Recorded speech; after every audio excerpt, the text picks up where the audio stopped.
어떻게 영어를 공부하는 것이 좋은지 영어 학습법에 대해서 공부해 보겠습니다. 영어 학습법을 단어, 수거, 문법, 해석의 4개의 영역으로 나누고 그 중에 문법 학습법에 대해 설명하겠습니다. 문법을 정복하기 위해서는 문법의 공부 요령을 제대로 알아야 합니다. 문법 공부 평생 하기에 대해 설명했습니다.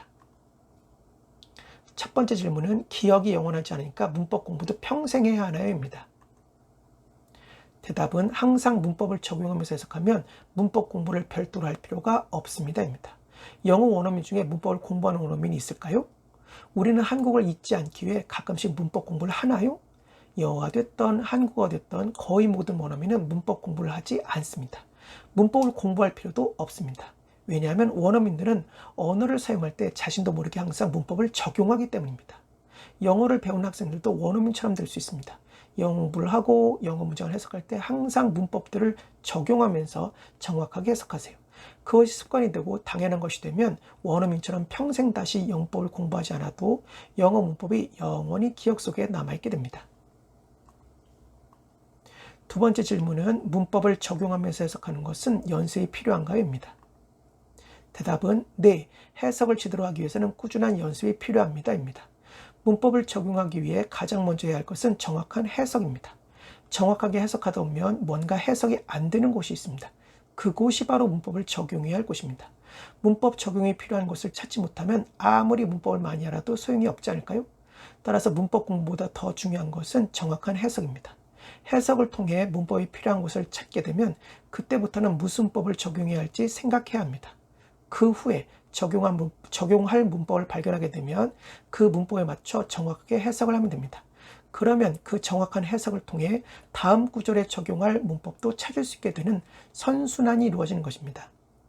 이것을 순서대로 정리해보면 정확한 해석, 해석을 통해 문법을 적용할 부분 발견, 문법에 맞춰 정확한 해석, 세 과정입니다. 문법을 제대로 적용하기 위해서는 이 세 과정을 꾸준히 반복 연습해야 합니다. 문법 공부의 양과 순서에 대해 설명했습니다. 첫 번째 질문은 어느 정도까지 영법을 공부해야 하나요?입니다. 대답은 보통 구입할 수 있는 문법책 분량만큼만 공부하면 됩니다.입니다.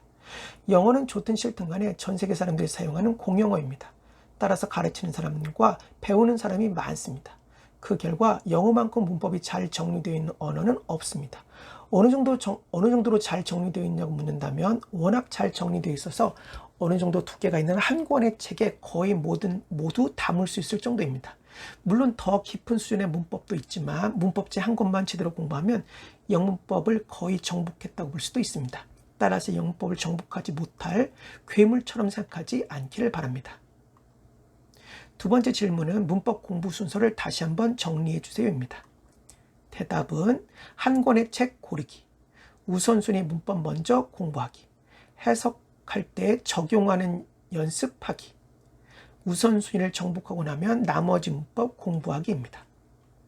대부분의 학생들은 문법을 싫어하고 어려워합니다.